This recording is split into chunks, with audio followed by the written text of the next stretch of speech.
गरीब विधवा सावित्री अपनी दो बेटियों की शादी की तैयारियों में लगी थी कि अचानक एक अनजान आदमी का फोन आया। सावित्री ने फोन उठाया। फोन उठाते ही वह बोला, बहन तैयारी रखना, शाम तक मैं भात की रस्म निभाने आ रहा हूँ। सावित्री बोली, कौन बोल रहे हो भाई? वह बोला, तेरा भाई बोल रहा हूँ। सावित्री बोली, मेरा तो कोई भाई नहीं है, क्यों गरीब के साथ मजाक कर रहे हो भाई? वह बोला, बहनों के साथ मजाक नहीं किया जाता। बहन 4 बजे तक मैं पहुंच जाऊंगा, मेरा इंतजार करना। इतना कहकर उसने फोन काट दिया। सावित्री की बड़ी बेटी बोली, कौन था माँ? वह उदास होकर बोली, नाम तो नहीं बताया बेटा, बोल रहा है शाम तक भात लेकर पहुंच जाऊंगा। बेटी शंका भरे स्वर में बोली, लगता है यह सब चाची करवा रही हैं। माँ कल तुम रोते हुए कह रही थी ना कि मेरा तो कोई भाई नहीं है, मुझे बेटी की शादी में चुंदरी कौन चढ़ाएगा? तब शायद चाची ने सुन लिया होगा, तेरे मजे लेने के लिए आज किसी से फोन करवा दिया। सावित्री बोली, भगवान सब देख रहा है बेटा, कोई मुझ विधवा के साथ मजाक करेगा तो अपने कर्मों की सजा पाएगा। फिर सावित्री अपने काम में लग गई। बेटी की शादी में एक दिन ही बचा था। वह औरत होकर सब कुछ अकेले ही संभाल रही थी।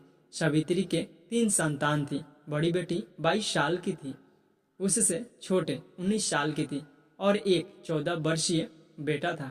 पति का 3 साल पहले बीमारी की वजह से देहांत हो गया था।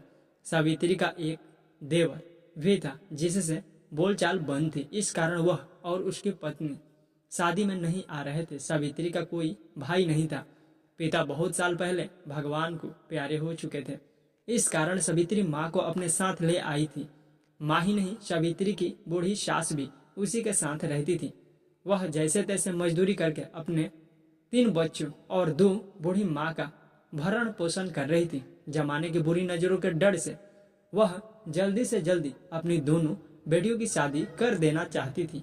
शादी में एक दिन बचा था कि अचानक उस अजनबी का फोन आ गया कि वह भात की रस्म निभाने आ रहा है। उस अजनबी की आवाज सुनकर पता नहीं क्यों सावित्री का दिल कह रहा था कि वह आएगा, वह जरूर आएगा, क्योंकि उसकी आवाज में एक सच्चाई थी। सावित्री की आर्थिक हालत ऐसी थी कि वह छोटा सा टेंट भी नहीं लगवा सकती थी, तो वह आने वाले अजनबी भाई के स्वागत की क्या तैयारी करती। बचपन से लेकर अब तक एक कमी उसे हमेशा रुलाती थी कि उसका कोई भाई नहीं है। बच्चों की शादी के समय तो यह कमी उसे सूल बनकर चुभने लगी थी।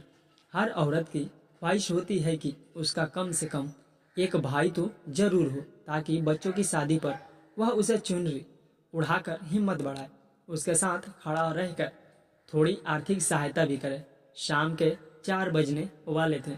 विश्वास ना होते हुए भी सावित्री और उसके बच्चों की नज़र घर के मुख्य द्वार पर टिकी थी कि शायद वह फोन सच हो और वह अजनबी भात लेकर आ जाए। जैसे ही 4 बजे एक चमचमाती महंगी कार उसके घर के गेट के आगे आकर रुकी।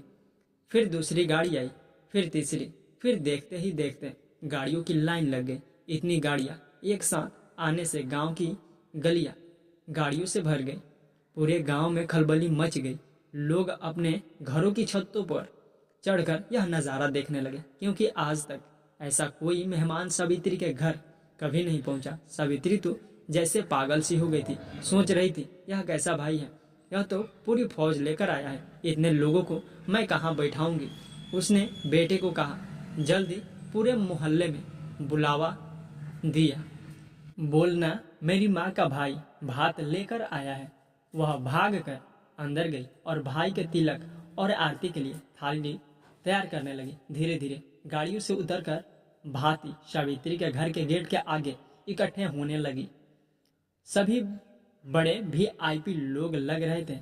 पड़ोस की औरतें दौड़ दौड़ कर सावित्री के घर आ रही थी। आते ही पूछती, बहन अपना यह अमीर भाई कहाँ छुपा रखा था? कौन है यह, कहाँ रहता है? पहले कभी बताया नहीं तुमने? सावित्री बेचारी क्या जवाब देती? उसे तो खुद ही पता नहीं था कि यह भाई कौन है। अचानक यह कहाँ से आ गया? सावित्री के सारे भाइयों ने पानी भी नहीं पिया, वह सीधे भात भरने लगे। सबसे पहले जो आदमी आया वह तिलक लगवाते समय बोला, बहन पहचाना क्या? सावित्री ने नाम में गर्दन हिलाई।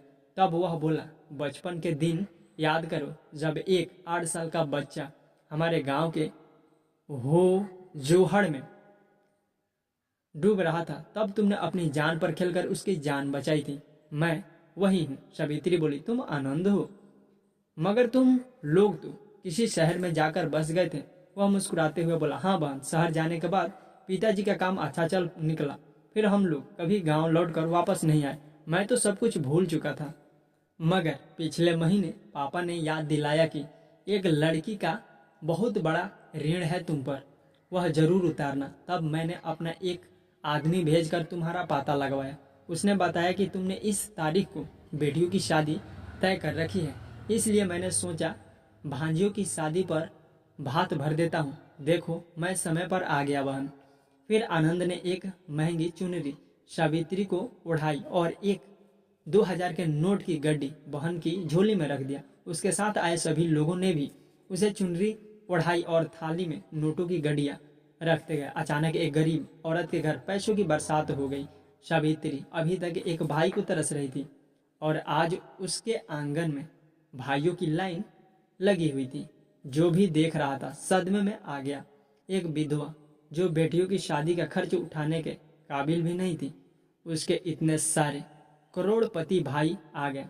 भाई ना होने के कारण वह एक चुनरी को तरस रही थी, मगर उसके भाइयों ने तो उसे हजारों चुनरियां उड़ा दी। सावित्री पगलाई सी रोते रोते भाइयों का तिलक कर रही थी। सावित्री को रोते देखकर पास खड़ी महिलाओं के भी आंसू निकल रहे थे।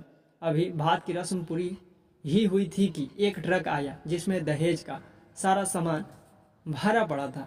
सारा सामान सावित्री के घर में उतार दिया गया। सारे सामान को सभी आंखें फाड़ फाड़ कर देखने लगे, क्योंकि इतना कीमती सामान किसी ने भी अपनी बेटी को नहीं दिया था। सावित्री को अपनी आंखों पर यकीन ही नहीं हो पा रहा था। उसे यह सब एक सपना ही लग रहा था। उसने कभी भी नहीं सोचा था कि उसकी बेटी की भात की रस्म इतने अच्छे से होगी। भात की रस्म पूरी करने के बाद आनंद बोला, अब चलता हूँ बहन, यह मेरा पता और नंबर है। अगली शादी में भात का न्योता देने आना, तभी आऊँगा। सावित्री ने भी अपने भाई को गले से लगा लिया और वादा किया कि वह अपनी बेटी की शादी का न्योता देने अपने भाई के घर जरूर आएगी। कुछ दिनों बाद शादी के दिन भी नजदीक आ गए और सावित्री ने अपने भाई को बुलाकर ठाट बाट के साथ बेटियों की शादी की। बचे हुए पैसों से सुंदर सा घर बनाया। फिर भी बहुत सारा पैसा बच गया था, जिससे उसका आगे का जीवन काटने में आसानी हो गया। दोस्तों, जीवन में किया गया एक निस्वार्थ कर्म सावित्री की जिंदगी बदल गया था। वह एक ईमानदार और दयालु महिला थी, इसलिए ईश्वर ने उसे अचानक इतना बड़ा तोहफा दिया कि वह खुद ही इसका यकीन नहीं कर पा रही थी।